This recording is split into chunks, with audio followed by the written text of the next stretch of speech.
Coucou YouTube, on se retrouve pour les sorties littéraires grand format du mois de février. Oui, alors oui, c'est pas le dernier dimanche du mois, on est le premier actuellement, mais ça va, c'est déjà la première sortie, c'est le 4 février, donc même vous ne serez pas en retard.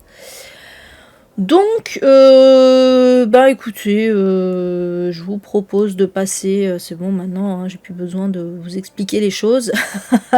Je vous propose de passer directement aux petites statistiques. Et oui, on est encore dans la rentrée littéraire d'hiver, hein, donc domination, féroce domination du contemporain. Mais voilà, avec un petit peu quelques petits genres différents aussi, dont de l'horreur. Ouais, avec quelques trucs horrifiques quand même.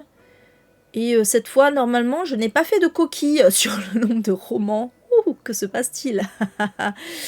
Voilà, seulement 4 graphiques. Par contre, grosse représentation des maisons d'édition, parce que sur 34 livres, 32 maisons d'édition, ouais, il n'y en a que 2 qui sont représentées 2 fois, c'est, je me rappelle encore, c'est Gallimard et Rivage. Voilà. C'est les 2 seuls qui y sont 2 fois. Sinon, ce ne sont que des maisons d'édition différentes. J'essaye quand même de diversifier, de pas mettre toujours les mêmes. En plus, là, il y a des petites maisons d'édition pas trop connues aussi. Donc, c'est bien un peu de les mettre en avant de temps en temps. Et voilà. Et j'essaye aussi de diversifier un peu les origines des auteurs et autrices. Voilà, c'est parti. On attaque, où est mon diapo? On attaque avec la première sortie qui aura lieu le 4 février. Ah ouais? Ah ben, c'est peut-être un de ceux que j'ai mis, je ne sais pas. J'ai oublié d'ailleurs de préciser, ouais, que bon, comme d'habitude, il va peut-être manquer des choses. J'ai fait mes recherches comme j'ai pu, donc voilà, peut-être des trucs que j'ai oubliés. N'hésitez pas à me dire si vous avez vu des sorties dont j'aurais pas parlé. Voilà, donc on commence avec Le jour où tu m'as touché de Yan Geling chez Actes Sud. Donc c'est une autrice chinoise.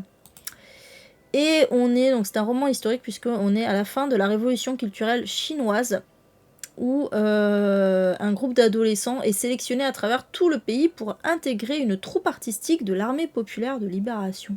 On rappelle que voilà, c'est au moment de l'accession communisme, donc on est sous Mao, hein, si je ne me trompe pas, au moment de la révolution culturelle.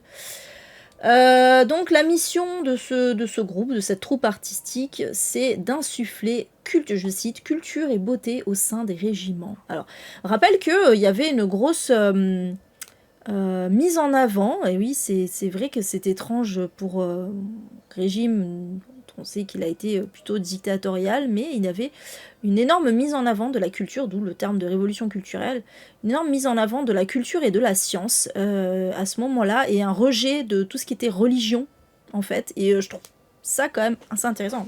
Mao, il n'a pas fait que des mauvaises choses, mais on ne va pas revenir là-dessus parce que je vais me faire taper dessus sinon.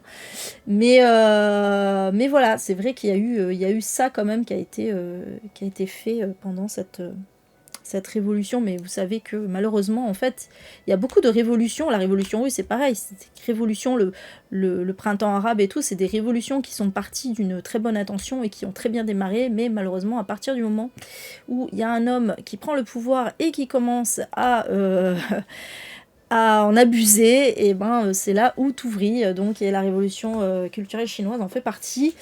Du coup, oui, je fais un aparté en fait, mais c'est pas du tout le synopsis du truc.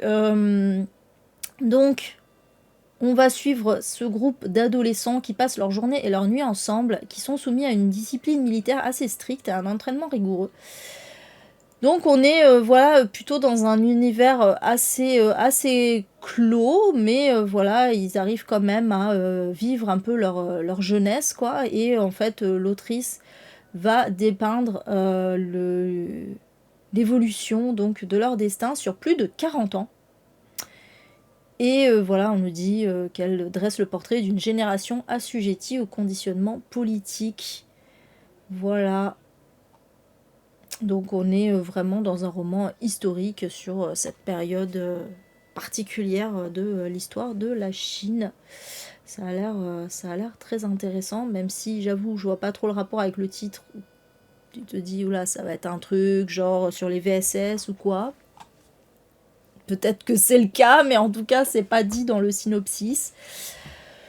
Voilà pour celui-ci. J'ai remarqué encore une fois hein, que la plupart des livres sont très courts. Encore une fois, j'ai l'impression que maintenant, c'est... Je sais pas si on peut dire que c'est une mode, mais j'ai l'impression que ouais, maintenant, la plupart des livres sont vraiment très courts et ils font 300 pages maximum. En tout cas, au niveau des contemporains, c'est plutôt ça, quoi. Ensuite... le 4 février, toujours, sortira Memory Palace de Léa Quena. Je suis pas sûre de la prononciation de son nom. Aux éditions Rivage. Et ah, c'est celui-là, Elsa, qui t'intéresse? Ouais, moi aussi, j'avoue. Alors c'est marrant parce que on est dans des éditions Rivage très... cette collection très contemporaine, hein, voilà. Et pourtant, c'est de la SF. Ah, Rivage n'a pas édité ce livre dans leur collection SF. Pourquoi pas? Parce que peut-être c'est plus une plume qui fait plus roman contemporain. Mais on est dans de la SF puisque on est dans une base spatiale où on va suivre une équipe qui va s'atteler à un ultime projet avant l'effondrement qui s'annonce. On ne sait pas de quel effondrement il s'agit. Donc on va suivre 4 femmes. Claudia, qui est une ex-astronaute. Kae, qui est une high-technicienne anarchiste. Ça, on aime bien. Ruth Lee, qui est paléobotaniste. Et Denisova, qui est une journaliste en exil. Et en fait, elles ont pour mission d'encapsuler la mémoire de la Terre et de propulser ses archives vers les étoiles dans l'espoir qu'un jour quelqu'un les découvre et les lise. Et pour ça, en fait, elles vont avoir l'aide d'une intelligence artificielle qui s'appelle Memory Palace, dont on ne connaît pas vraiment les intentions finalement, visiblement. Dans ce livre, les intelligences artificielles ont une intention. Donc voilà, alors ce que je comprends, c'est que c'est la fin, visiblement, ça va être la fin de l'humanité, hein, d'où le fait d'avoir cette mission de garder la mémoire, en fait, de l'humanité, ou de la Terre, c'est peut-être même la fin de la Terre, de ce que je comprends. Et au moment de leur mission, il va y avoir une nouvelle personne qui va arriver. Il s'agit de Noe, qui est une jeune une jeune rebelle et hackeuse prodige qui risque de bouleverser leur mission. Voilà, donc ça a l'air très très énigmatique. Voilà, pourquoi ce choix? En fait, moi c'est ça qui m'interpelle, c'est que l'histoire elle est intéressante, mais pourquoi ce choix de sujet de la part de l'autrice? Qu'est-ce qu'elle va nous délivrer comme message?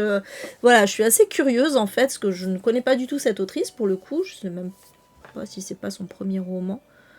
Qu'est-ce que ça dit? Travaille dans la peinture, elle écrit depuis 2021. C'est son premier roman. En fait, elle a publié 3 nouvelles, donc c'est bien un primo-roman qu'elle a écrit en master de création littéraire à Paris 8. Ok. Donc ouais, du coup c'est un primo-roman, il fait que 240 pages, pardon, c'est très court. Et voilà, mais ça a l'air, ouais, ça a l'air curieux, donc à voir ce que ça va nous proposer. Ensuite, toujours là, donc il y a les 2 grosses vagues, c'est 4 et 5 février, hein, surtout a priori. Donc toujours le 4 février sortira une BD qui s'appelle Terre ou Lune. Alors c'est visiblement un tome 1, mais je ne sais pas combien il y aura de tomes. C'est même pas marqué sur la couverture que c'est un tome 1 d'ailleurs. Voilà. C'est écrit par Jade Kou, je sais pas comment ça se prononce, c'est une autrice française, donc ça me donne pas trop d'indices sur la prononciation de son nom pour le coup. J'imagine qu'elle a une origine particulière ou que c'est un pseudonyme, je ne sais pas. Et dans cette histoire, alors ouais, ça a l'air très mystérieux parce que j'arrive pas à savoir si c'est... Ça, je l'ai mis en contemporain, mais j'arrive pas à savoir si c'est du noir, du thriller, du fantastique, du contemporain pur, je ne sais pas trop. Puisque on va suivre Othello, qui est un garçon de 7 ans, qui vient de tuer son père. Voilà, on ne sait pas comment, pourquoi. Et on va suivre en fait ce qui s'est passé avant, comment il en est arrivé là, quelle est l'histoire de sa famille. Et voilà, visiblement, il y a beaucoup de secrets de famille. Et il a eu une enfance aussi difficile. Donc voilà. Je sais pas, ça me semblait intéressant. J'aime bien les dessins, je regarde parce qu'il y a des planches et tout. Les dessins sont très beaux. Il y a un côté un petit peu manga, manhwa même, je dirais, mais un peu manga style plus Jiro Taniguchi, je sais pas, voilà, je sais pas pourquoi, ça me fait un peu penser à ça. Donc voilà.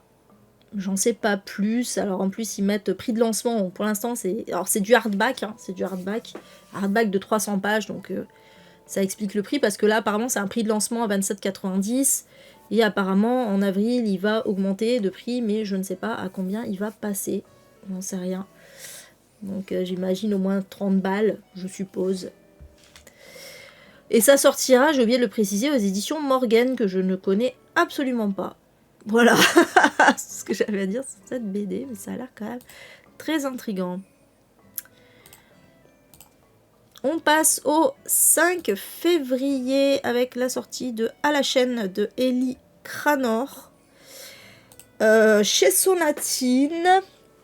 Et dans cette histoire, voilà, là on va être dans un roman noir assez politique, hein, puisque donc on est dans l'Arkansas à Springdale et on va suivre deux hommes d'origine mexicaine. Deux hommes, non, un homme et une femme, pardon, excusez-moi, un homme et une femme d'origine mexicaine. Alors je sais pas s'ils sont en couple, je pense, oui, je pense que c'est un couple. C'est Gabriela et Edwin qui travaillent depuis 7 ans à la chaîne dans une usine de poulets. Et ils vivent dans un parc de caravanes. Ils espèrent mettre de l'argent de côté pour un jour déménager, habiter dans un vrai logement, quoi. Et donc, en attendant, ils doivent subir leurs conditions de travail pourries, leur salaire de misère, voilà. Et un jour, le directeur de l'usine va renvoyer Edwin sans motif, parce que, peut-être par racisme, on sait pas trop, bref. Et Edwin, lui, il est décidé à ne pas se laisser faire et en fait, il va partir dans une spirale, c'est-à-dire que voilà, il va être prêt à s'en prendre à la famille du directeur pour obtenir gain de cause. Et du coup, voilà, c'est la colère des gens qui sont traités comme de la merde, hein, globalement. Hein, c'est une thématique qui revient assez souvent. Voilà, moi j'avais pas lu son premier, là, Le chien des Ozarks, ça me tente pas spécialement, mais là par contre, ouais, ça m'intéresse parce que évidemment ça parle des ravages du capitalisme, de la lutte des classes, etc. Hein, voilà, clairement, quoi. Du racisme, j'imagine aussi, puisqu'on parle d'un couple d'origine mexicaine. Donc ouais, ça peut carrément m'intéresser. Si Sonatine revient un peu à ses premières amours, qui étaient quand même très roman noir, politique, tout ça. À voir, ouais. Voilà. Pour celui-ci, en tout cas. Évidemment, c'est comparé à Steinbeck, oui, bon. Forcément. Ensuite... donc toujours le 5 février. Oui, bon, maintenant je vais mettre toutes les sorties de cette maison d'édition. Sortira Bleu comme la rivière de Louise... Allez. Louise Brault. Yeah, bro. Louise Brault... Non, franchement, je ne saurais pas du tout comment prononcer son nom de famille. Alors, elle est française. Pareil, elle est française, ça me donne pas d'indication sur la prononciation, quoi. Bon, c'est écrit, hein, qui sortira donc chez Phébus. Et dans cette histoire, alors ouais, c'était un... Alors, pareil, c'est le genre de truc que je peux adorer comme je peux détester. Voilà, c'est... Je me méfie toujours de ce genre de truc, puisque on est avec une quadragénaire qui vient d'avoir son deuxième enfant, je crois. Et donc, ben ouais, ça se passe bien. Elle a 2 enfants, elle a un mari qui l'aime, elle a un bel appartement, tout va bien en apparence, mais le problème, c'est que elle a eu apparemment un passé difficile. Voilà. Et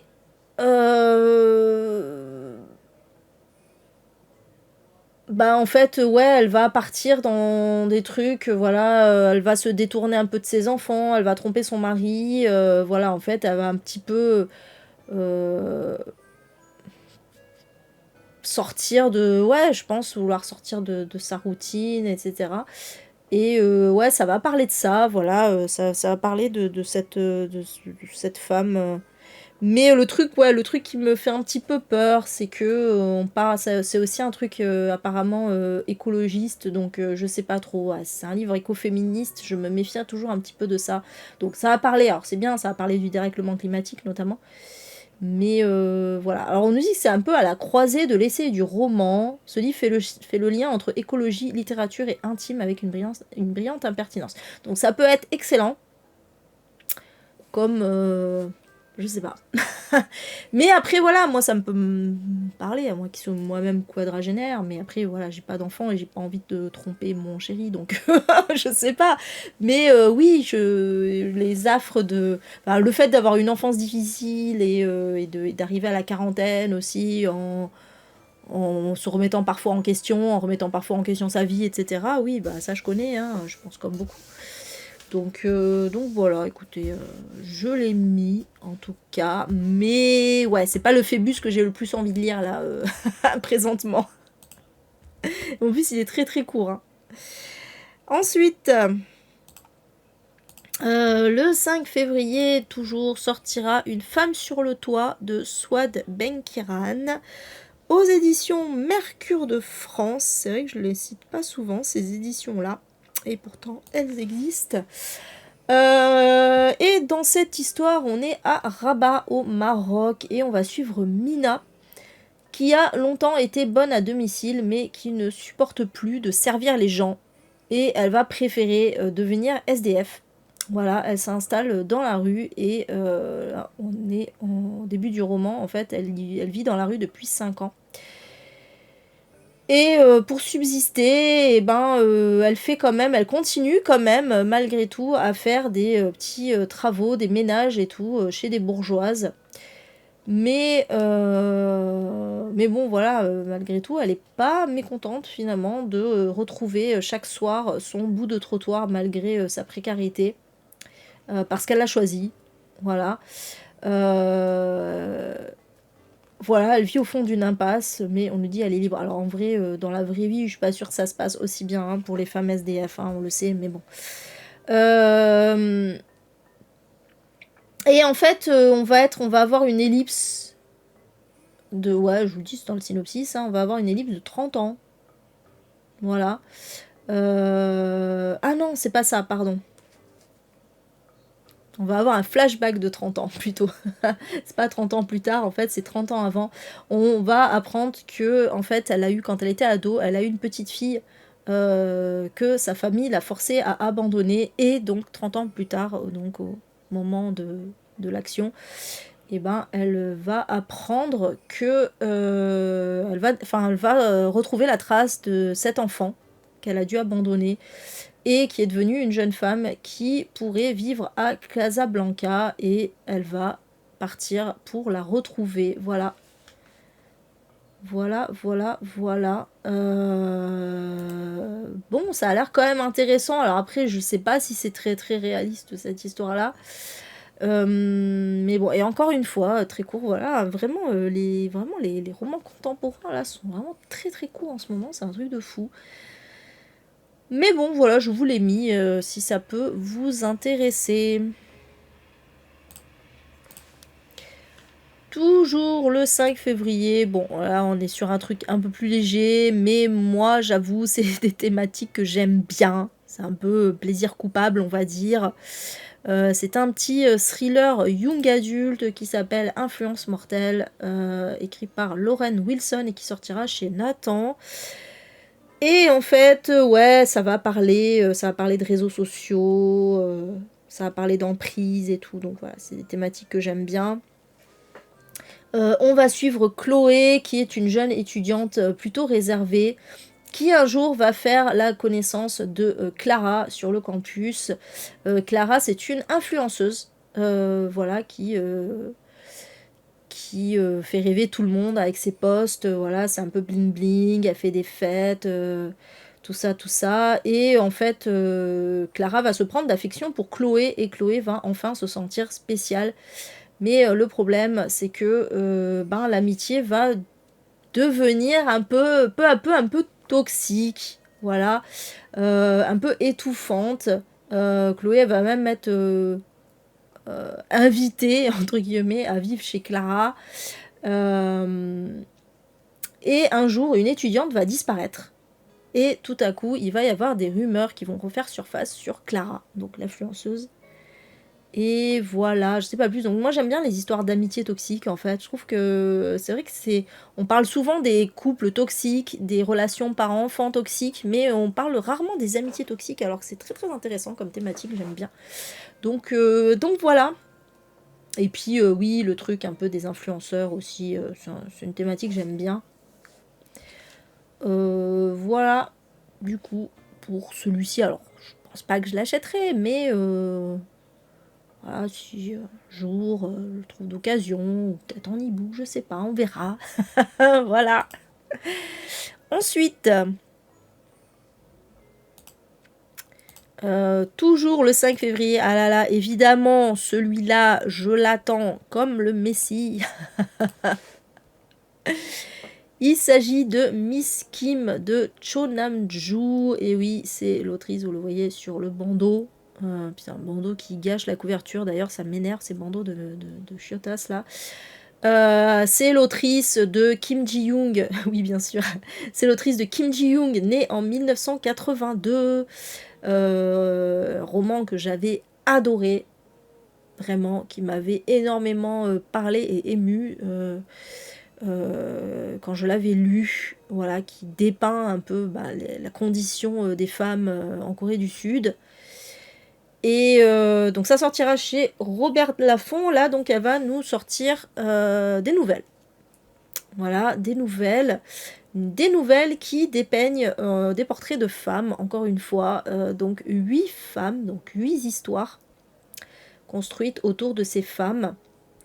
Donc je vous lis ce qu'il y a écrit. Une femme née, une femme est filmée en public sans son consentement, une femme subit des violences domestiques, une femme est abusée psychologiquement, une femme est victime de discrimination au travail, une femme vieillit, une femme devient célèbre, une femme est détestée, aimée, puis de nouveau détestée. Bon voilà, c'est des thématiques qu'on connaît bien, hein, mais transposées en Corée du Sud par une autrice qui pour moi a déjà fait ses preuves dans ce domaine-là. Voilà, donc 8 femmes coréennes âgées de 10 à 80 ans. Il y a quand même au moins une enfant dedans, mais... voilà, qui vont parler évidemment donc des conditions souvent injustes que vivent les femmes en Corée du Sud. Alors en plus, c'est d'autant plus d'actualité que y a un président, le président coréen est totalement anti-féministe, hein, et il a été élu à cause de ça, hein, malheureusement. Voilà. Après, alors, entre-temps, elle avait fait un autre roman, Cho Nam-joo, que je n'ai pas lu, parce qu'il n'avait pas eu des bons retours. C'était La résidence Saha. Et en fait, elle s'était attelée à faire une dystopie. Je crois pas que c'était spécialement féministe, enfin, je sais plus trop, mais voilà, elle est partie dans un autre truc, et bon, visiblement, ça n'a pas trop marché, parce que vraiment, les retours étaient pas terribles, et du coup, je l'avais jamais lu, je pense, à cause de ça, parce que j'avais un peu peur. Mais bon, là, si elle revient à ses premières amours, c'est sûr que je vais me jeter dessus. Voilà pour celui-ci, qui sortira donc chez Robert Laffont. Le 5 février, toujours, sortira Le Porteur du train de nuit de Suzette Meyer, aux éditions Philippe Ray. Et là, ça a l'air intéressant aussi. On va être dans un train. On va être dans un train et on va être en 1929. Et on va suivre Baxter, qui est porteur dans des wagons-lits. Donc j'imagine qu'il porte les bagages des gens, je suppose. Il travaille sur le train le plus rapide du continent nord-américain. Et le truc, c'est que Baxter est un homme noir et qu'il sert la clientèle blanche, jour et nuit, et évidemment on le traite souvent avec mépris et il est obligé d'acquiescer et de se faire oublier. Parce que le problème, c'est que tout le moindre de ses gestes est scruté, et on lui met des points en fait, et des points de démérite. Voilà, s'il fait une connerie, il a un point, et au bout d'un certain nombre de points, il risque le renvoi. Et or, Baxter, lui, ce qu'il veut, c'est économiser le plus d'argent possible pour intégrer une formation de dentiste. Parce que pourquoi pas. Et donc là, on va être dans un trajet, lors d'un trajet particulier, voilà, vers l'ouest canadien. Les passagers sont plus agités que d'habitude, surtout quand le train va s'immobiliser au milieu des montagnes, et il va être bloqué pendant des jours. Et évidemment, tout à coup, le fait d'être bloqué va faire un peu parler les gens, etc. Et donc des secrets vont être dévoilés. Et Baxter, il va être aux premières loges de tout ça. Et voilà, en plus on va parler un petit peu de son passé, enfin voilà, il va y avoir pas mal de choses dans ce huis clos dans un train bloqué. Moi, vous savez que j'aime bien les huis clos dans les trains, j'aime bien les huis clos tout court d'ailleurs, mais voilà. Et ouais, là ça a l'air quand même, ça a l'air plutôt intéressant, c'est vrai que c'est assez plutôt original comme thématique. Donc voilà, en plus je pense que Philippe Ray, c'est quand même une bonne maison d'édition. Il est encore assez court, 300 pages, mais bon. Je vous l'ai mis en tout cas si ça vous intéresse aussi. Voilà, par une autrice canadienne. Le 5 février, c'est vraiment la grosse vague, le 5.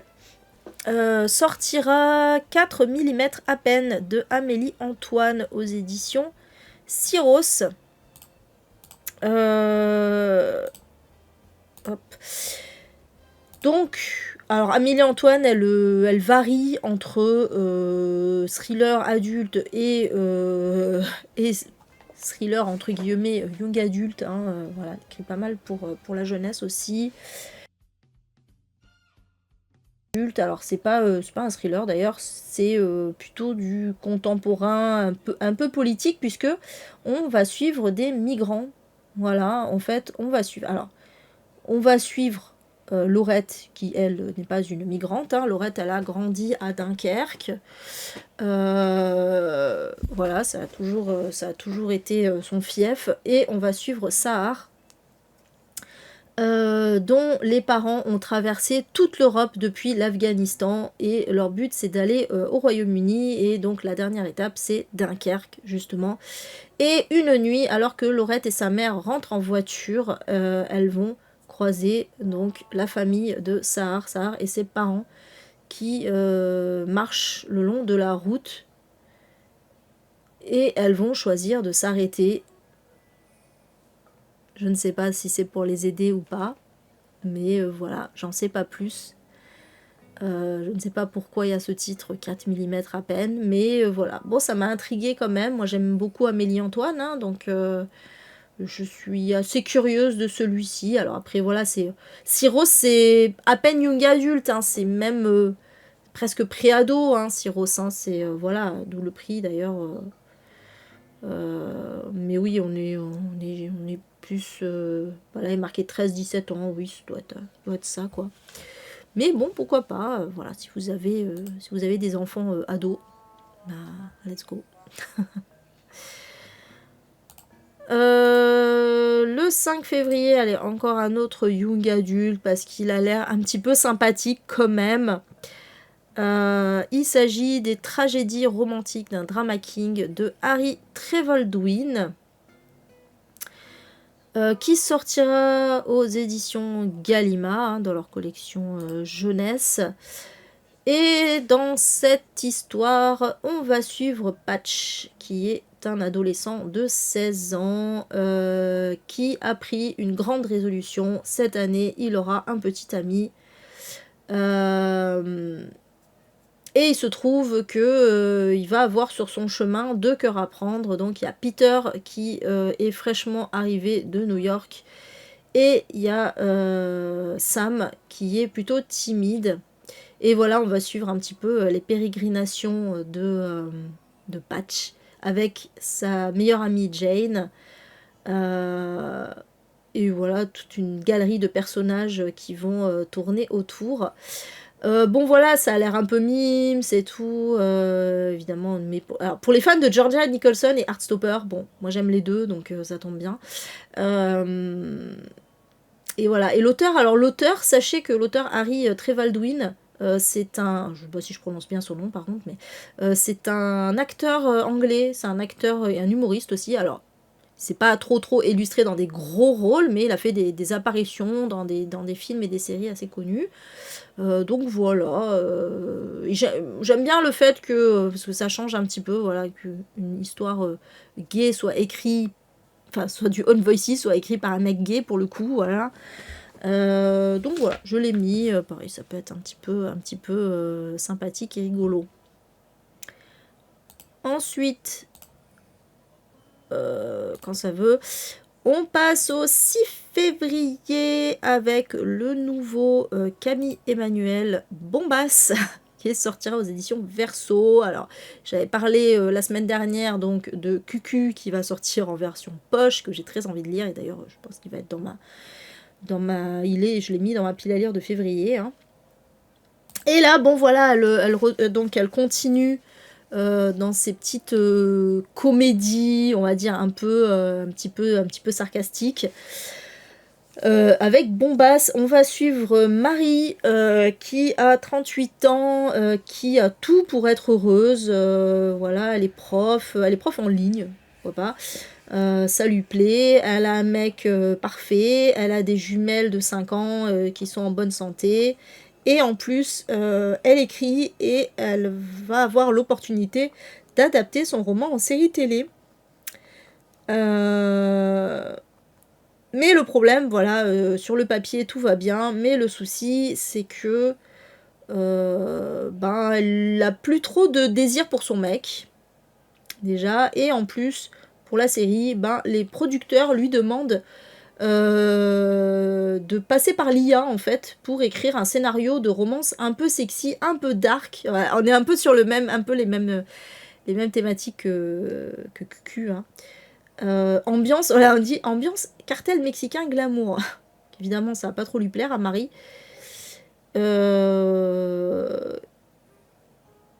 voilà, et on nous dit que... Ah oui, voilà.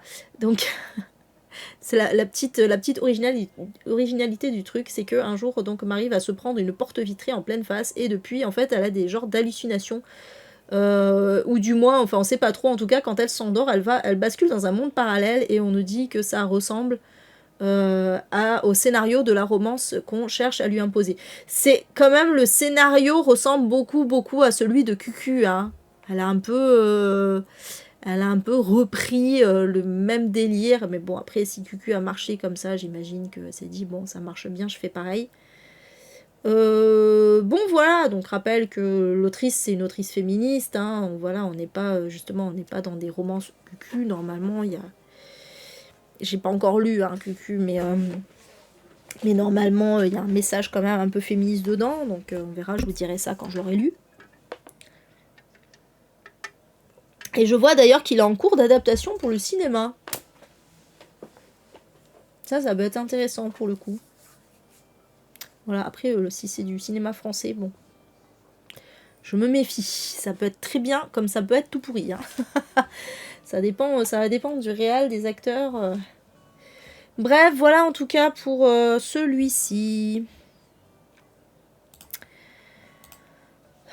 Toujours le 6 février. Alors celui-là, il m'a beaucoup interpellé aussi. Donc sortira Playboy. Après la bombasse, c'est le Playboy. C'est marrant. C'est pas fait exprès. Hein. Playboy de Christopher Alexander aux éditions du Nouvel Attila. Dans leur collection Soft Touch. Donc sous-titré Un corps à défaire. Et en fait, c'est même pas un recueil de poèmes, c'est un poème. C'est un long poème qui fait 160 pages. Dans lequel un jeune homme se dépouille de ses a priori liés au genre, au sexe, au consentement. Et il va revenir sur la construction de l'image de soi, de sa fragilité, la délicatesse et le rôle de l'écoute et du regard pour embrasser les possibles d'une virilité repensée. Donc voilà, on est clairement sur une remise en question de la masculinité, du genre, etc. Donc ça a l'air super intéressant, sous forme de poème, pourquoi pas. Sachant que l'auteurice, oui parce que c'est un auteurice, c'est pas un auteur, est une personne non binaire, voilà, Christopher Alexander. Donc c'est intéressant. Voilà, je l'ai mis, il a l'air assez chouette comme livre, pas impossible que je l'achète, il fait 16 €. Pas impossible que j'achète par curiosité celui-ci. Voilà. Le 6 février, toujours on change de style, avec Sauvage de Rosalia Radosti qui sortira aux éditions Ankama, qui est donc... Alors, j'ai mis BD, mais je sais pas si c'est... Oui, si, c'est bien un BD. Je sais pas si c'est une BD ou un roman illustré, mais non, si, c'est bien une BD. De toute façon, Ankama, c'est les éditions de BD et de jeux vidéo, d'ailleurs, c'est eux qui ont fait Dofus. Donc dans cette histoire, alors c'est une autrice italienne là pour le coup, même si l'édition est française. Dans cette histoire, on va être dans un monde imaginaire, un royaume, où va naître Sauvage, qui est la princesse du royaume, la fille du roi. Qui va pas évoluer comme une princesse ordinaire en fait. Elle monte à cheval, elle tire à l'arc, elle court dans les bois, et elle va devenir une jeune femme rebelle. Mais un jour, elle va quand même accepter de se marier, j'imagine, pour reprendre le trône plus tard, quoi.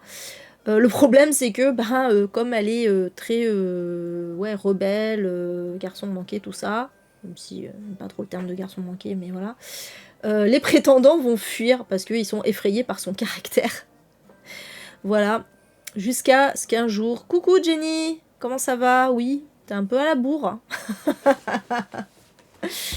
Jusqu'à ce qu'un jour, elle rencontre un garçon qui s'appelle Rodrigue, qui partage les mêmes passions qu'elle, et du coup, bon, elle va évidemment tomber amoureuse et se dire, bah voilà, c'est mon destin, c'est d'épouser Rodrigue, sauf que malheureusement, ça va pas être si simple que ça. Voilà, ça a l'air bien.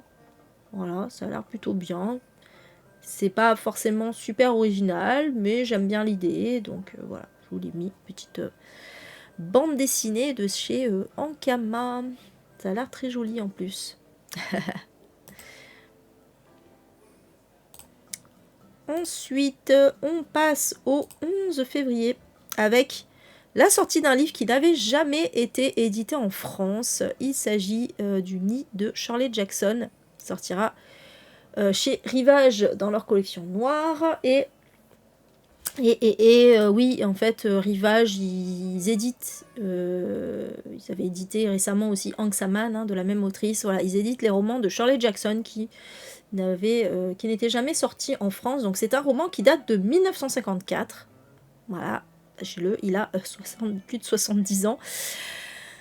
Et dans cette histoire, mais ça a l'air intéressant, voilà, dans cette histoire, on va suivre Elisabeth, qui est une jeune fille timide qui vit avec sa tante Morgane et qui travaille dans un musée. Elle souffre régulièrement de maux de tête et d'insomnie. Et un jour, elle va se mettre à recevoir des lettres de menaces.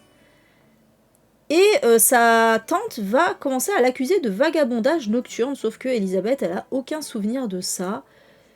Et un jour, elle va même se laisser aller lors d'un dîner à des remarques vulgaires et déplacées, et sa tante va décider de l'emmener consulter un médecin, parce que qu'est-ce qui lui arrive? Ça lui ressemble pas tout ça.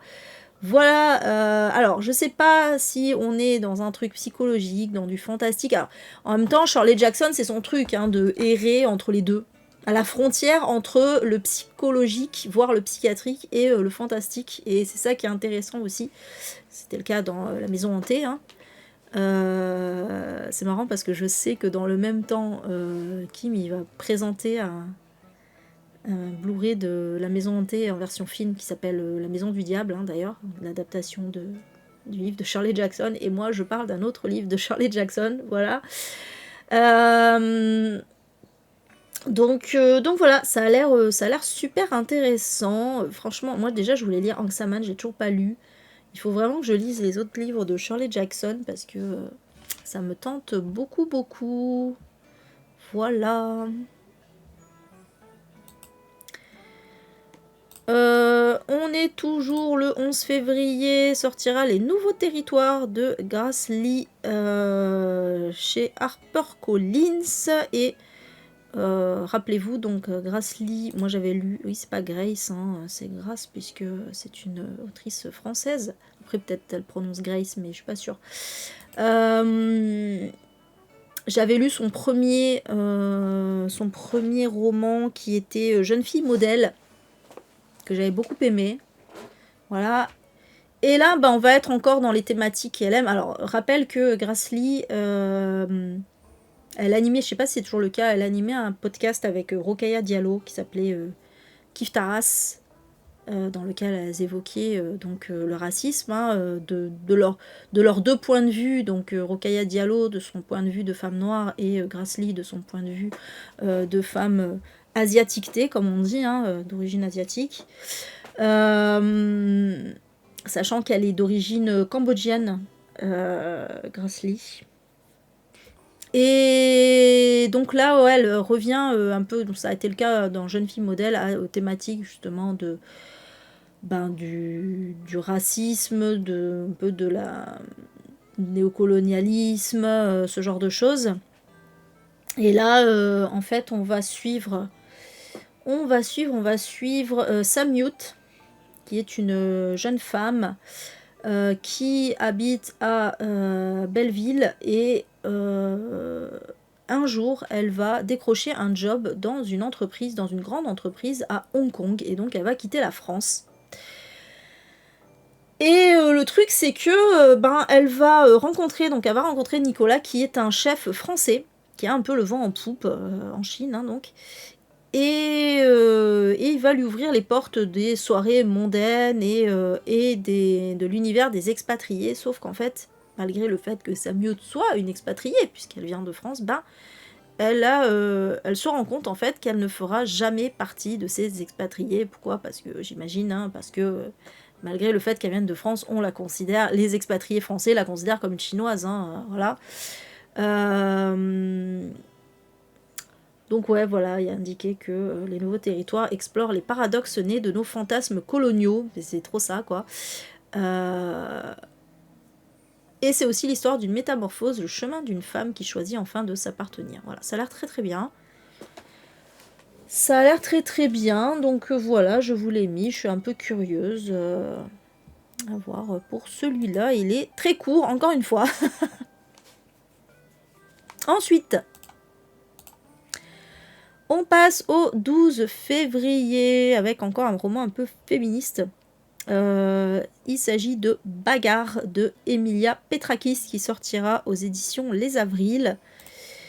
Et dans cette histoire, on va suivre Sarah qui a 38 ans, décidément. Tu l'avais repéré aussi, ça m'étonne pas. Qui a 38 ans et qui pratique le MMA.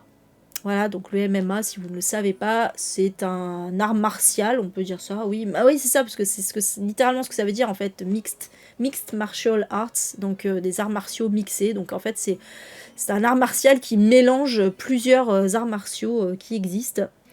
C'est presque tous les coups sont permis, on va dire. Hein, voilà, c'est un sport de combat qui a beaucoup le vent en poupe en ce moment, mais surtout chez les hommes. Hein, c'est milieu très masculiniste, évidemment. Voilà.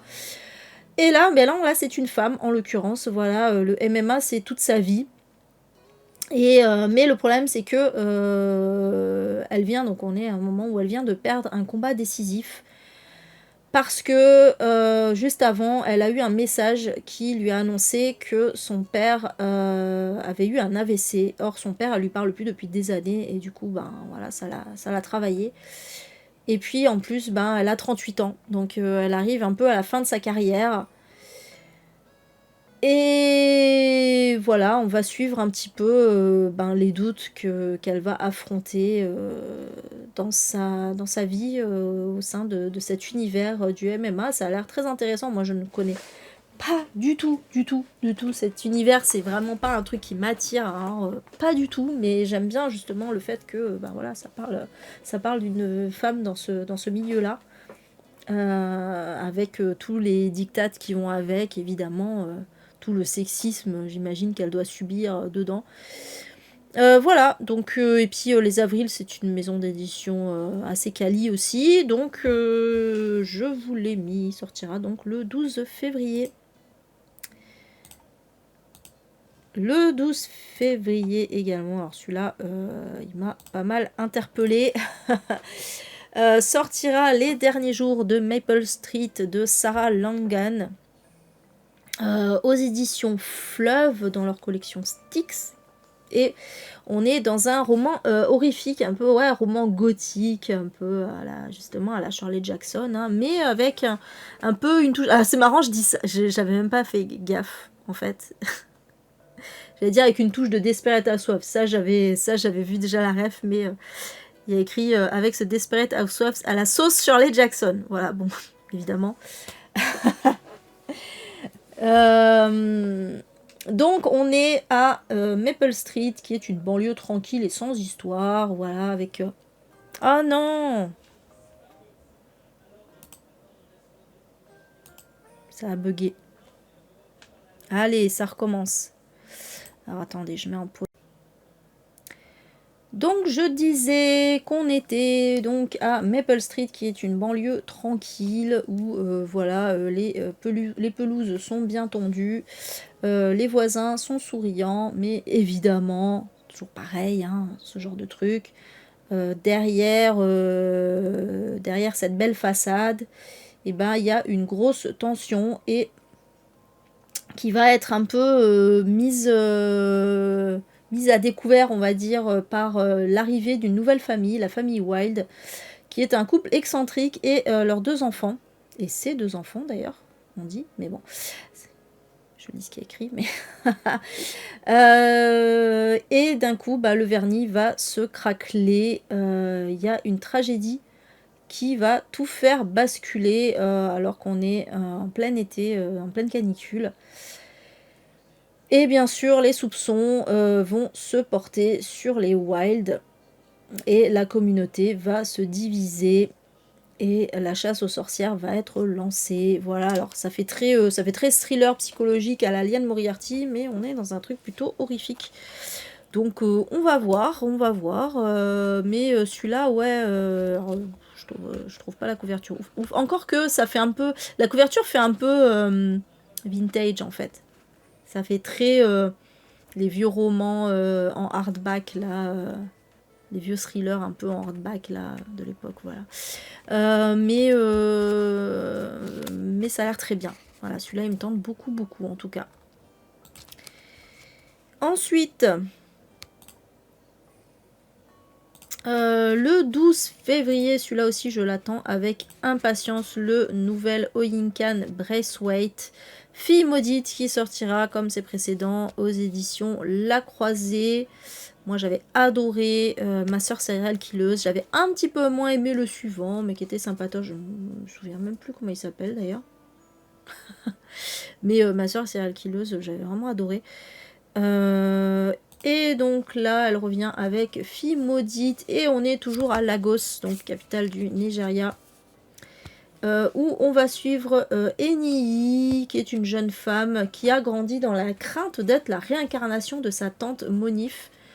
Monif qui s'est suicidée par amour et qui a été enterrée le jour de la naissance d'Eniyi.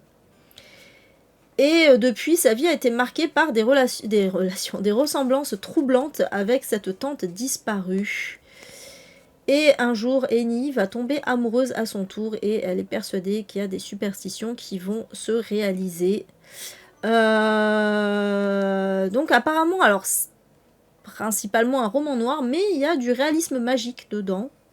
Donc pourquoi pas. Mais ouais, moi aussi très très curieuse de le lire pour le coup. Voilà, ça traite, on nous dit que ça traite du poids des assignations, comment s'émanciper d'une lignée soumise à de trop nombreux carcans sociétaux et spirituels. Et que ça joue avec les codes du noir. Ça a l'air trop bien. Voilà, très hâte de le découvrir celui-ci, hein, vraiment. Ça fait partie de mes grosses envies du mois là. Ensuite, ouais, peut-être je le demanderai celui-là du coup.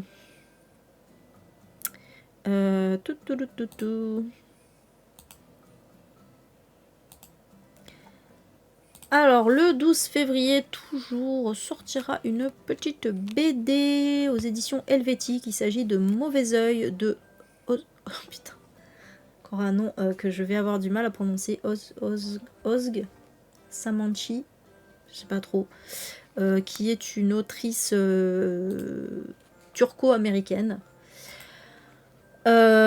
Puisque donc là on va être en 1995 à Istanbul en pleine période électorale et on va suivre Essé et Meltem, je suis pas sûre de la prononciation, qui sont deux étudiantes fauchées et qui se passionnent pour la plongée sous-marine.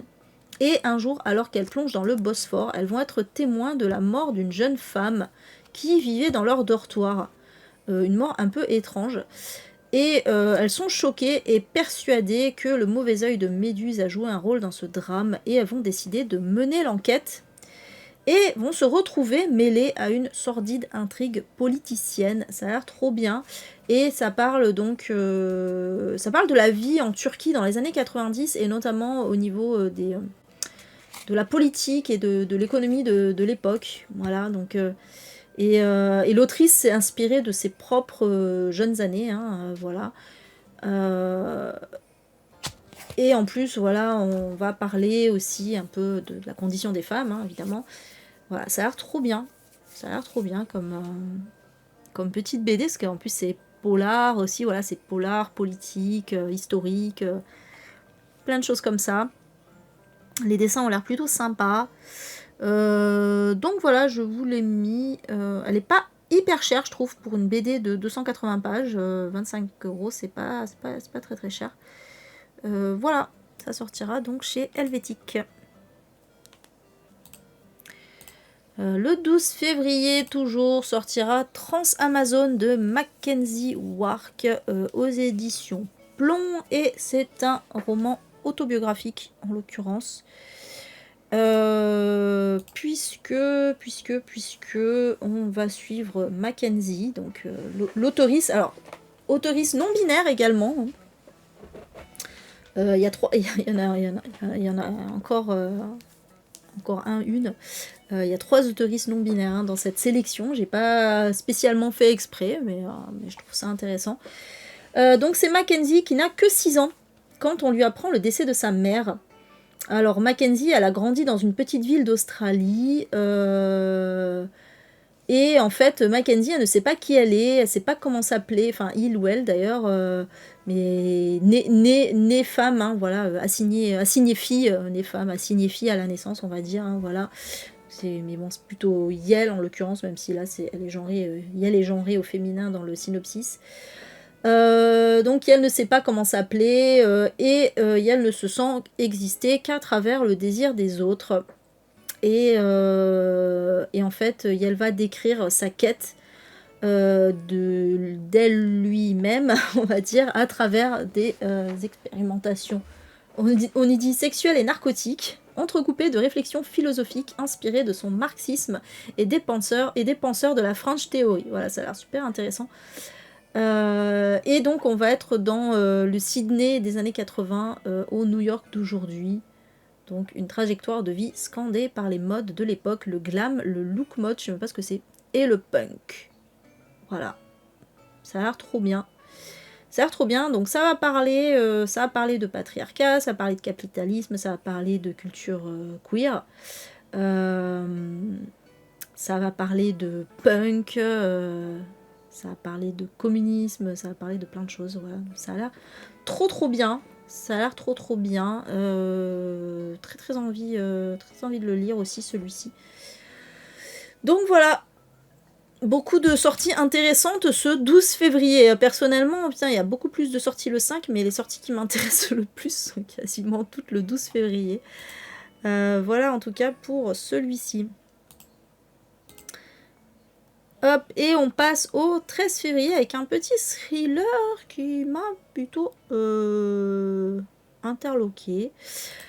Il s'agit de Loft de Magda Stachula, pas sûre de la prononciation, qui est une autrice polonaise. Pour une fois qu'une polonaise n'a pas un nom avec 40 000 consonnes. Malgré tout, je suis pas sûre de la prononciation quand même. Donc dans cette histoire, on va suivre deux couples qui sont voisins de palier. C'est d'un côté Dominika et Piotr qui débutent leur histoire d'amour avec fragilité, et de l'autre Carolina et Adrian qui sont un peu englués dans une relation qui s'effrite sous le poids des non-dits. Donc on est un peu on va être dans un huis clos dans le même immeuble en fait. Et un jour il va y avoir une nouvelle voisine qui s'appelle Ilona, qui est journaliste d'investigation. Elle est plutôt énigmatique et froide, et en fait elle va un peu faire basculer les choses, puisque ça va faire remonter des anciens secrets, des anciennes blessures. Et la tension va grandir et l'espace se rétrécir, la peur va s'installer au rythme des secrets dévoilés. Et un jour, le corps sans vie d'une femme va être découvert dans l'un des appartements et la peur va devenir viscérale. Voilà, donc évidemment, tout le monde va se soupçonner. Donc on va être un peu dans un huis clos de qui a tué. Alors c'est pas vraiment un whodunit, hein, mais plus dans un truc très tension psychologique. Ça a l'air très bien. Voilà, moi j'aime bien. Bon, évidemment, déjà parce que c'est un huis clos. En plus, c'est polonais, ça change un petit peu, hein, pourquoi pas. Voilà, ça a l'air intéressant. Donc ça sortira chez Mera Édition. On passe au 19 février avec un roman aussi un peu intéressant. Il s'agit de « Je nettoie vos sols et ramasse vos silences » de Valentine Edway. Et dans cette histoire, on va suivre Charlotte, qui est femme de ménage, et en fait on va suivre son quotidien. Dans lequel elle tente de survivre entre la fatigue physique, les humiliations et puis son côté un peu autodestructeur. Voilà, donc la brutalité du quotidien d'une femme de ménage d'une femme ordinaire, voilà, qui essaye de garder la tête hors de l'eau. Voilà, pas plus au niveau du synopsis, mais je sais pas, ça a l'air... Alors je sais pas si c'est... J'ai l'impression que c'est un truc en vers libre. Parce qu'il y a un extrait là, « Je suis femme de ménage, pas femme sans mémoire, pas femme sans voix. Je suis les histoires que je n'ai pas encore dites, les poèmes que je retiens, comme je retiens ma colère quand vous oubliez que je suis humaine. » Je me demande si c'est pas un truc en vers libre justement. Ça a l'air vachement bien, ça a l'air vachement intéressant. Je connais pas cette édition là. Ah si, c'est marqué en dessous, j'avais pas vu. Ah, putain, c'est la première fois que je vois une énorme description comme ça sur Amazon. D'habitude, il n'y a pas tout ça, ils ont même mis des images et tout. Roman en vers libre qui explore la beauté et la brutalité du quotidien, la force fragile d'une femme ordinaire qui a la tête hors de l'eau, d'accord. À la croisée de À la ligne, ah oui, j'avais lu ça, de Pontus, et Ma maison en fleurs de Pauline Bilisari. Ok. Ça a l'air très très bien. Et c'est une. Et c'est. Alors. C'est du on voice, hein, même si c'est pas autobiographique, hein, puisque. Là, on suit une femme qui s'appelle Charlotte et l'autrice s'appelle Valentine, mais elle-même est femme de ménage en fait. Donc c'est super intéressant. C'est une femme noire aussi. C'est intéressant aussi de le préciser parce que j'imagine que ça joue aussi beaucoup sur ce qu'elle peut subir notamment. Et en fait, ouais, on dit qu'elle s'est fait connaître, Valentine Edoué, en partageant des poèmes sur Instagram, où elle est suivie par près de 25 000 personnes. Et donc là, c'est son premier roman. Ça a l'air trop bien. Voilà. Et donc, le soir venu, je connaissais pas cette maison d'édition, c'est pour ça que je regardais en dessous. Une maison d'édition née entre deux passions, celle de la lecture jusqu'à s'en priver de sommeil et celle des destinées singulières jusqu'à bousculer nos certitudes. Voilà. Ça a l'air trop bien. Ça a l'air super intéressant. Voilà, donc ça sortira le 19 février. Toujours le 19 février. Alors celui-là, honnêtement, le synopsis me... Voilà, pas plus. Mais bon, ça m'a intrigué. Parce que Keanu Reeves... Qui n'aime pas Keanu Reeves, hein, franchement. Donc, le livre d'ailleurs... Alors, sans majuscule d'ailleurs. Le livre d'ailleurs de Keanu Reeves et China Miéville, qui est un auteur...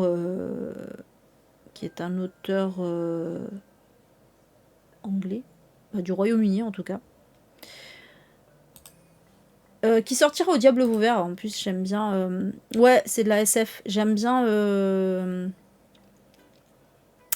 les éditions au Diable Vauvert. Donc bon, ça m'a quand même intriguée. Donc je l'ai mis. Mais alors en plus, raison de plus pour laquelle je vais pas forcément le lire, c'est que ça s'inscrit dans le même univers qu'un comics que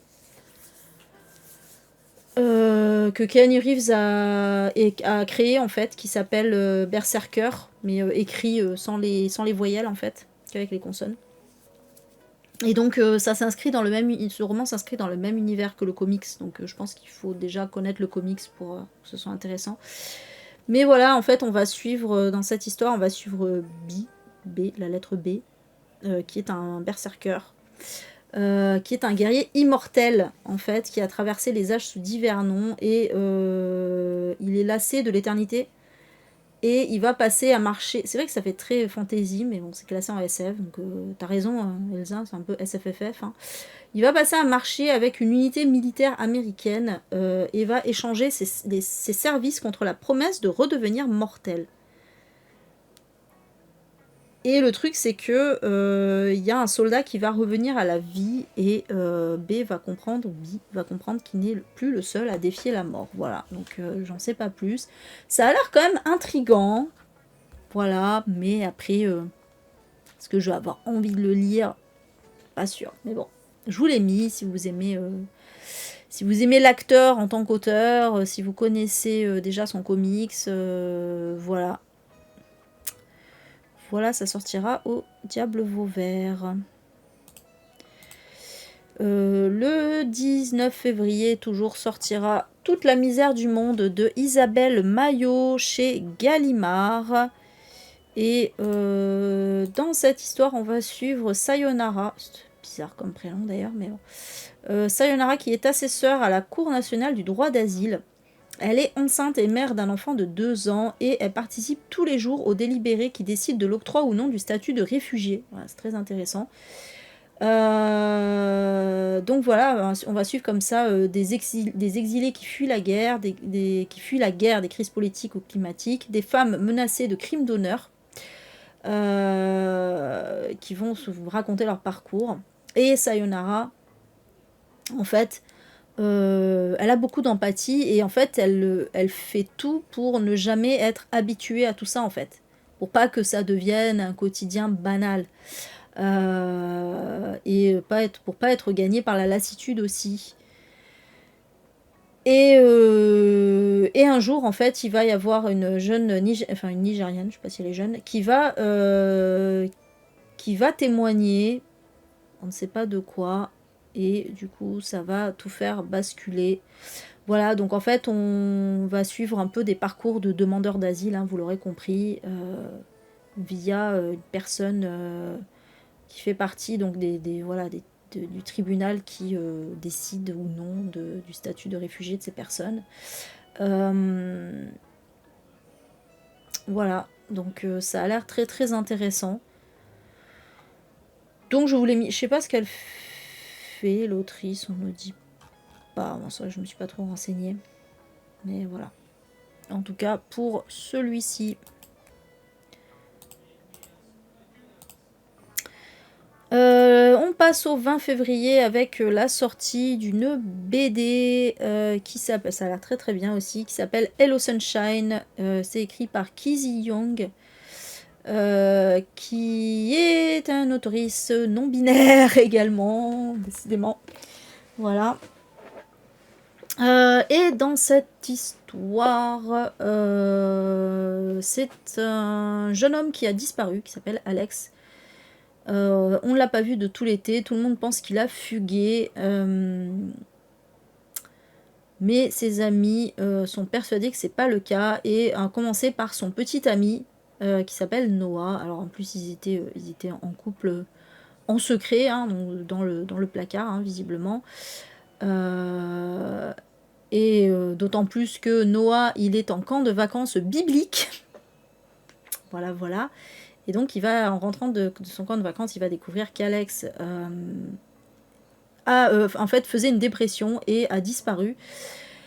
Et du coup, il regrette de l'avoir laissé seul, hein, d'être parti à ce camp. Et on va suivre aussi Sky, qui est l'ami d'enfance d'Alex, donc qui est prête à tout pour le retrouver. Et Izzy aussi. Ah non, c'est bon. Oui, Izzy, en fait, c'est la petite amie. Je remets les trucs. Izzy, c'est la petite amie du frère jumeau d'Alex. Voilà. Donc, on va suivre tous ces personnages comme ça, qui vont se mettre en quête de Alex. Qu'est-ce qui s'est passé? Et voilà. Alors, ça a l'air très simple comme ça, hein, comme synopsis, mais bon, ça va cacher pas mal de thématiques, et notamment des thématiques queer, hein, j'imagine. Et ça sortira aux éditions Bliss. Voilà. Ça a l'air très très bien. Par contre, c'est très très cher. Je dis ça, je dis rien. Voilà. Après, elle fait presque 400 pages, cette bande dessinée. C'est un gros truc. C'est peut-être pour ça qu'elle est aussi chère. Mais voilà. Faut les sortir, les 35 balles quand même. Ensuite, le 20 février, toujours. Alors ouais, celui-là, il m'intrigue personnellement pour le coup. Sortira Marry My Husband de Song So-Jack aux éditions OML. Je connais pas du tout cette maison d'édition pour le coup. C'est un... Est-ce qu'on peut parler de light novel quand c'est ça? Est-ce qu'on parle de light novel pour les romans qui sont adaptés de manga? Mais du coup, pour les romans qui sont adaptés de manhwa, je ne sais pas. En l'occurrence, c'est à la base, donc c'était un manhwa écrit par la même autrice, hein, Song So-Jack, qui a été adapté en série, enfin en drama, quoi. Et en fait, pourquoi je l'ai noté? Parce que c'est un drama que Kim a adoré. C'est genre un de ses dramas préférés. Et du coup, là, j'ai vu qu'il sortait. Alors moi, les manhwa, flemme, parce qu'il y a beaucoup de tomes, que ça coûte super cher et tout, donc chiant. Mais du coup, en roman, pourquoi pas tenter? Parce que j'ai pas le time de regarder tous les dramas qui passent, honnêtement. C'est très long, les dramas, c'est très long aussi. Hein. Du coup, j'espère que ça va pas être bâclé du fait, même s'il fait 672 pages, du fait de tenir quand même. En général, les dramas, ça fait 16 épisodes quand même. Les webtoons, ça fait quelques tomes. Bon. Enfin bref, parlons de l'histoire déjà. Donc dans cette histoire, on va suivre Ji-won, qui est en phase terminale d'un cancer. Oui, bon, alors vous savez que moi j'aime pas les trucs de la maladie, mais c'est pas, ça va pas être le sujet du truc. Qui va en fait être tué. Je sais pas, d'ailleurs, je sais pas quel intérêt il y a le fait qu'elle soit en phase terminale d'un cancer dans cette histoire, mais bon, bref. Elle va être tuée par son mari et sa meilleure amie après avoir découvert leur liaison. Et en fait, elle va. Il se trouve que bon, il y a une partie fantastique. Elle va se réveiller 10 ans avant ce meurtre. Et elle va décider de se venger. Et pour se venger, en fait, elle va décider de faire en sorte qu'ils se marient tous les deux. Voilà. Et j'imagine que du coup, ça va pas être un cadeau. Si elle fait ça, c'est que le mec est pas un cadeau pour sa meilleure amie. Voilà, bon, alors ça a l'air un peu nul comme ça, comme synopsis, mais vu que Kim m'a dit qu'il avait vraiment adoré cette histoire, je suis vraiment très curieuse. Voilà, parce que voilà. Alors c'est fou parce que j'ai posé la question à Kim parce que c'est présenté comme romance. J'ai dit mais c'est une romance. Il me dit bah il y a une romance dedans mais c'est secondaire, c'est plutôt une histoire de vengeance. Je dis bah oui effectivement c'est comme ça que le synopsis présente. Le synopsis dit que c'est une histoire de vengeance, mais ils mettent découvrez la romance coréenne à l'origine de la série à succès. Une vengeance satisfaisante. Oui bon du coup c'est une vengeance, c'est une romance, pas trop pareil. Bref, bon voilà. En tout cas, ouais, je peux être curieuse de lire le roman pour le coup. Après, il y en a un autre qui sort aussi, là, c'est Business Proposal, mais ça a l'air moins intéressant. Dans cette même maison d'édition adaptée d'un manoir et d'une série aussi. Voilà pour celui-ci. Alors, ah, mais oui, c'est un tome 1, j'ai 672 pages, mais oui, c'est un tome 1 du coup. Donc ça va vraiment reprendre toute l'histoire, quoi. Je sais pas combien il y aura de tomes. Bon, bref. Ensuite, le 20 février toujours, alors celui-là aussi, il est très curieux. Il s'agit de L'Or du Temps de Chiaki Kawamata, qui sort avec 20 ans presque de retard en France, hein, puisque c'est un livre qui est sorti en 2007 au Japon. Apparemment, on nous dit classique de la littérature japonaise, ok. Dans cette histoire, on va suivre un inspecteur qui prend une femme en filature. Il cherche quelque chose qu'il doit absolument récupérer. C'est une chose qui s'est répandue au Japon et il faut à tout prix réprimer son influence. Voilà, c'est très mystérieux.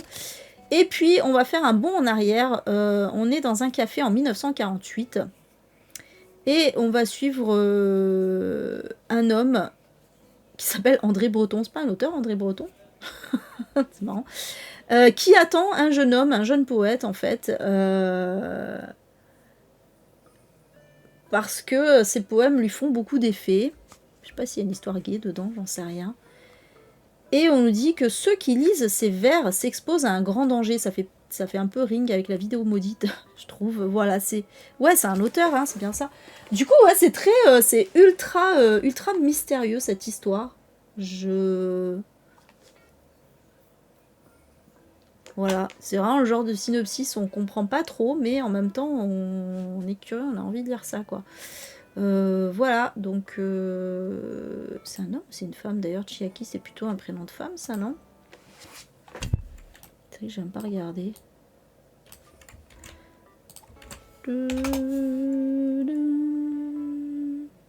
Hi, donc c'est un homme. C'est un homme. Écrivain et critique japonais de science-fiction. Oui, parce qu'il est classé en SF, hein, le livre, même si le synopsis ne fait pas forcément SF, malgré le fait qu'il y a un bond dans le temps. Alors, je sais pas si c'est... Mais on sait pas si c'est parce que c'est une autre temporalité, on sait pas trop. Voilà. Voilà, voilà. Donc... Ah, c'est l'auteur de Dragon Quest aussi? D'accord. Ok. André Breton. Tokyo est un poète introuvable. Ah, c'est dans Actualité. Il y avait un article dans Actualité... Le roman hallucinant de Chiaki Kawamata. Ouais. Ok, bah écoutez, voilà, en tout cas, ça a l'air très très bien. Ensuite, où j'en suis, où j'en suis. Oui, ça sortira aux éditions IMO, IMHO, pour information. Toujours le 20 février sortira Sombre Plantation de Nilima Rao, sous-titré Enquête aux Fidji. Alors, bizarre comme sous-titre en fait, parce que ça donne vraiment l'impression que c'est un genre un cozy mystery ou un truc comme ça en fait, ou un true crime, ou enfin voilà, mais c'est rien de tout ça, c'est un roman historique. J'avoue, j'ai un peu du mal à comprendre. Alors peut-être qu'il y a une enquête dedans, mais j'avoue, j'ai un peu du mal à comprendre quand même ce sous-titre étrange, peut-être pour appâter le chaland, j'imagine. Donc dans cette histoire, on est en 1914. Donc les Fidji sont alors une colonie britannique. Et on va suivre Akal, qui est un jeune sergent sikh qui, après avoir commis une bévue à Hong Kong, a été renvoyé, visiblement, 6 mois plus tôt. Et il s'ennuie à mourir jusqu'à ce qui arrive. Ah oui, il a été dépêché, donc il a été envoyé aux Fidji, en fait, visiblement, je pense que c'est ça. Il va voir arriver sur son bureau le dossier d'une disparition. Voilà, d'où la fameuse enquête, j'imagine. Donc c'est une coulis. Alors je sais pas ce que c'est une coulis. Une coulis qui s'est évaporée. Est-ce que c'est une autochtone? Je suppose, je pense, parce qu'on nous dit que c'est sur une plantation tenue par des Australiens. Et donc Akal va partir en pleine campagne pour son enquête, mais du coup il va découvrir les conditions de vie délétères et ouais, de ces personnes qui sont presque comme des esclaves en fait, voilà, et les sombres secrets que cachent les propriétaires des terres où donc la jeune femme travaillait. Et en fait, c'est marrant parce que je lis le synopsis, mais j'avais pas vu ce synopsis-là, moi. C'est pour ça que dans ma tête, c'était pas une enquête, mais si, c'est une enquête, en fait. Parce qu'en plus, on nous dit, c'est la première enquête d'Akal Singh, donc ça va être un truc redondant. Mais... Et en fait, par contre, ouais, c'est ce que j'avais vu, c'est que l'autrice, elle va rapporter un peu sa propre histoire familiale, voilà. Donc ça va vraiment parler... des îles Fidji, voilà, de l'histoire des îles Fidji, donc d'il y a une centaine d'années. Voilà. Ouais, j'avais pas vu ce synopsis là, moi. C'est pour ça que je comprenais pas. Bon, ça a l'air quand même intéressant, en tout cas. Ensuite, on passe directement au 25 février avec la sortie de Celle qui dansait avec les ténèbres de W.R. Gorman, qui est une autrice, qui sortira chez Hachette. Et on est dans une réécriture horrifique, young adulte aussi, de Cendrillon. Et bon, c'est marrant parce que dans ma première shortlist, on va dire, il y avait une autre réécriture de Cendrillon, mais qui faisait très romance un peu à la Bridgerton. Et du coup, bon, je l'ai pas gardé, je me suis dit, c'est bon, ça fait beaucoup trop de trucs de réécriture de Cendrillon, et c'est marrant parce que du coup, on a regardé vendredi la 4e saison des Bridgerton, qui est une réécriture de Cendrillon. Voilà, c'est un hasard total, mais c'est très drôle. Je me dis, putain, mais qu'est-ce que les gens ont en ce moment à faire des... C'est marrant parce qu'on dirait que ça fonctionne par mode. Il y a un moment, c'était des réécritures de La Belle et la Bête. À un moment, ça a été la réécriture du Chaperon Rouge. Là, c'est la réécriture de Cendrillon. Qu'est-ce qui se passe? Qu'est-ce qu'on nous fait là avec les réécritures de Cendrillon? Bon, c'est trop drôle, quoi, mais voilà, enfin, le hasard total, quoi, mais... Bref, bon, là, on est plus sur un truc horrifique. Donc, on va suivre Cendrillon. Le nom n'a pas changé. Qui est enfermée dans une cave. Elle est cachée par sa famille pour que personne ne découvre sa vraie nature, parce que elle est une forme monstrueuse masquée sous l'apparence d'une jeune fille douce et parfaite. Et elle a aussi des pouvoirs sombres et terrifiants. Et donc voilà, 3 règles régissent le quotidien de sa famille lorsqu'il est question de Cendrillon. Il faut la considérer comme un membre à part entière de la famille pour qu'elle obéisse. Être vigilant près d'elle car elle tire sa puissance des êtres vivants. Ne jamais descendre la voir entre minuit et 3 heures du matin, ça fait très Gremlins. Car c'est le moment où elle ne peut cacher qui elle est vraiment, à moins de vouloir subir un sort pire que la mort. Et on va suivre Eunice, qui est la demi-sœur de Cendrillon, qui a respecté ses règles pendant des années, et donc voilà, qui n'a pas vécu une enfance très facile non plus du coup. Mais lorsque l'occasion de participer au bal organisé pour le prince se présente, Eunice veut pour une fois penser à elle-même et pas à sa sœur, et donc se rendre à ce bal. Mais évidemment, il va se passer une catastrophe. Cendrillon va se libérer et ça va être le carnage. C'est marrant parce que c'est dans cette histoire, c'est Cendrillon la méchante et la belle-sœur qui est la gentille. Pourquoi pas? Pourquoi pas? Ça a l'air intéressant. Voilà, après on va peut-être découvrir que au final c'était Cendrillon la gentille, on sait pas, hein, mais voilà, j'aime bien l'idée de changer un peu les choses comme ça. Donc voilà, roman d'horreur qui revisite le conte de Cendrillon dans une version sombre et sanglante qui envoûtera les amateurs du genre. Ça a l'air très bien. La couverture fait très BD. Je me suis demandé au début si c'était pas une BD d'ailleurs, mais non, c'est bien un roman. Hein. Ça sortira chez Hachette. Voilà. Ensuite. Le 25 février également. Alors là, un livre très bizarre pour le coup. Donc il s'agit de Noisuli. Pas sûr de savoir comment ça se prononce. Par l'auteur Poisson Fécond. Alors, pour les gens qui connaissent pas, ils doivent se dire qu'est-ce que c'est que ce nom d'auteur chelou. Donc oui, Poisson Fécond, c'est un youtubeur. Hein. Voilà, c'est un pseudonyme, vous l'aurez deviné. C'est un youtubeur. Alors moi, personnellement, je suis pas très fan du personnage de Poisson Fécond. Et d'ailleurs, je suis très étonnée qu'il soit édité chez Akata. Parce que Akata, c'est quand même une maison d'édition ultra inclusive.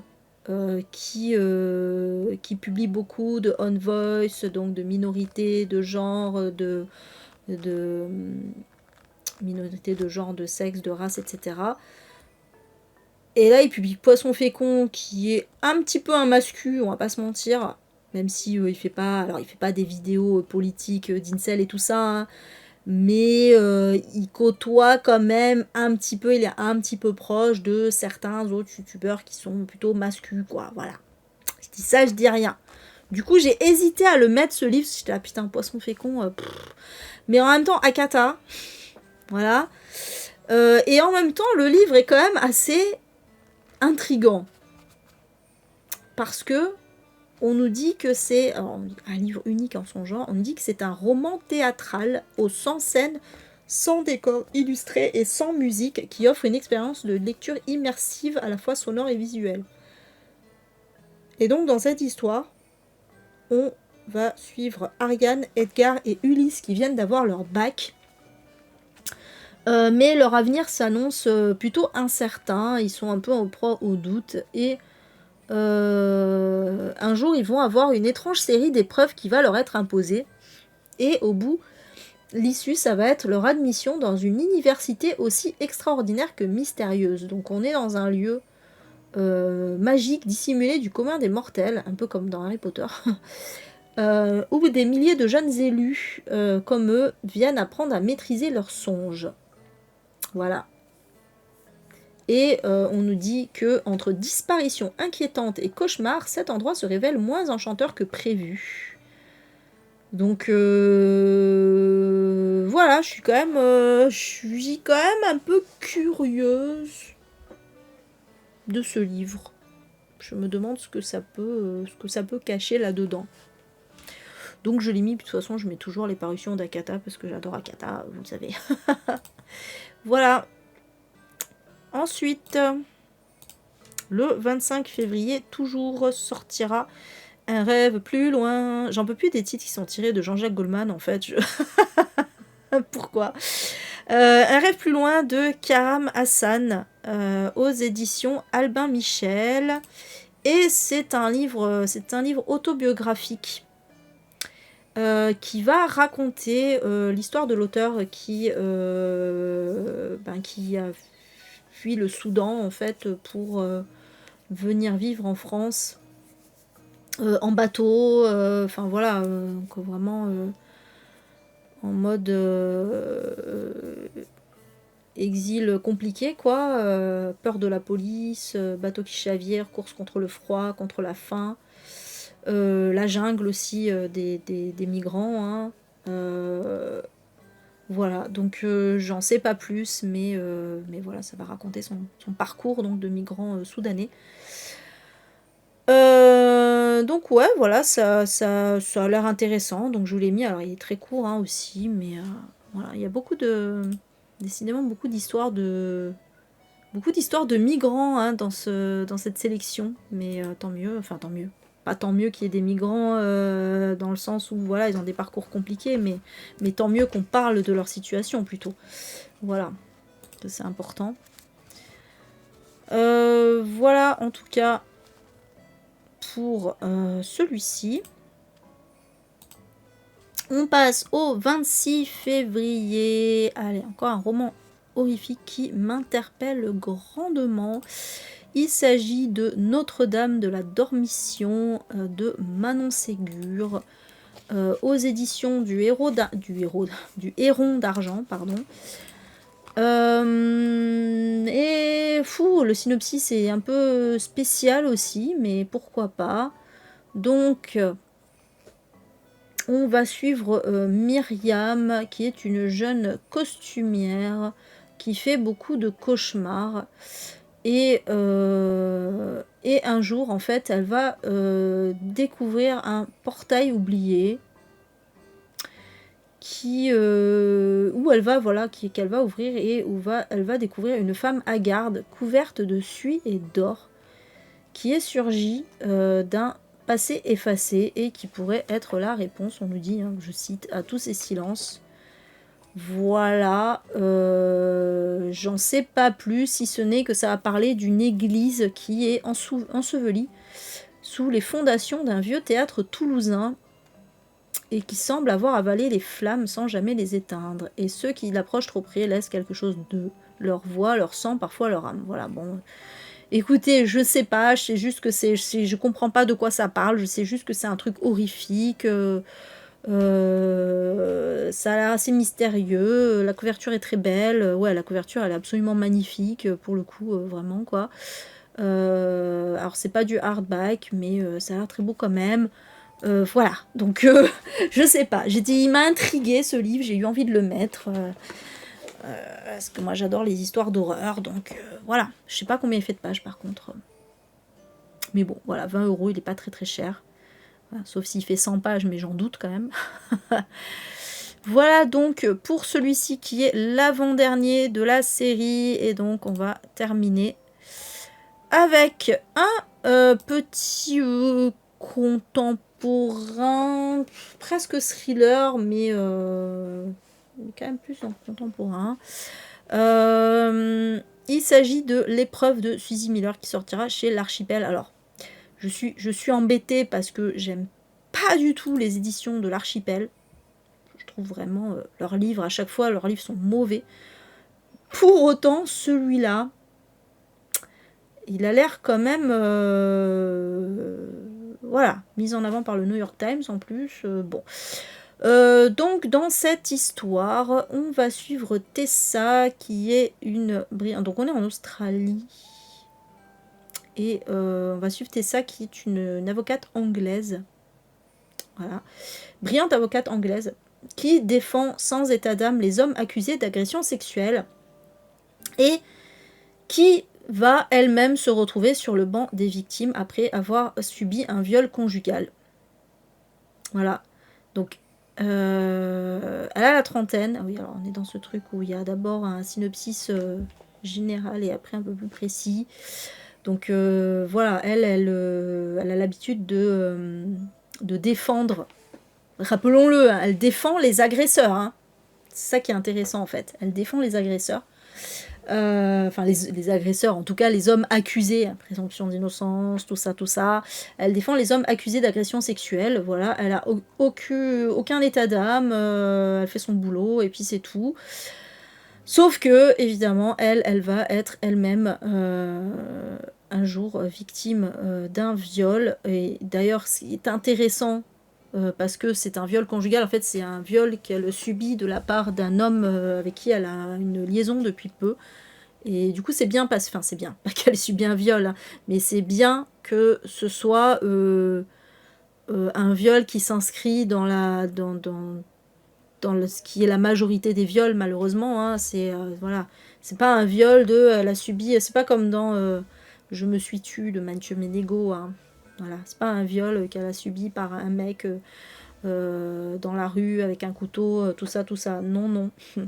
Et c'est ça qui est intéressant justement.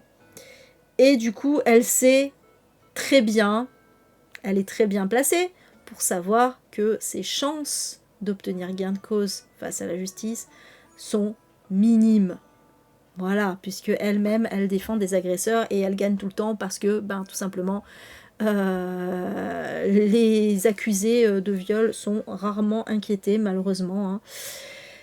Malgré tout, elle décide quand même d'aller porter plainte, voilà, et on ne sait pas où ça va nous mener, mais avouez quand même que c'est une histoire vraiment super intéressante.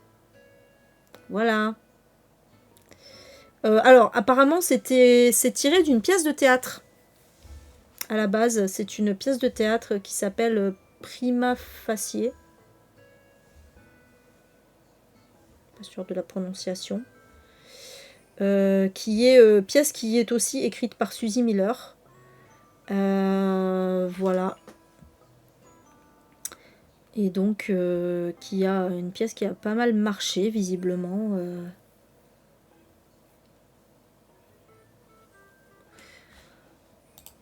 Voilà, tiré de sa pièce, l'épreuve a été traduite dans 8 pays. 200 000 exemplaires vendus. Ah, et il y a un film qui est en cours de réalisation, qui va être présenté en septembre 2026 à la Mostra de Venise. Putain, et c'est l'Archipel qui a eu les droits de ça, quoi. Ça me rend ouf. Qu'est-ce qu'ont fait les autres maisons d'édition, là, pour ne pas se jeter sur ce truc? Très bien. Bon, écoutez, voilà. Mais celui-là, ouais, j'ai très envie de le lire, bah, surtout s'il va être adapté au cinéma, encore plus. Et voilà, du coup, c'était le dernier de la liste. On en a fini avec ces sorties de février. Ça va, ça n'a pas été trop long. J'espère que, comme d'habitude, que ça vous aura intéressé.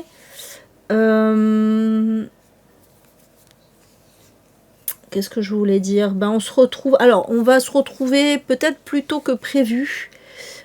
Puisque, donc, je le disais, mais c'était pas dans l'enregistrement, donc je le disais en début de live, je vais reprendre un peu d'autres formats, des formats que je faisais avant, que j'avais un petit peu arrêté, parce que par manque de temps, de beaucoup de choses.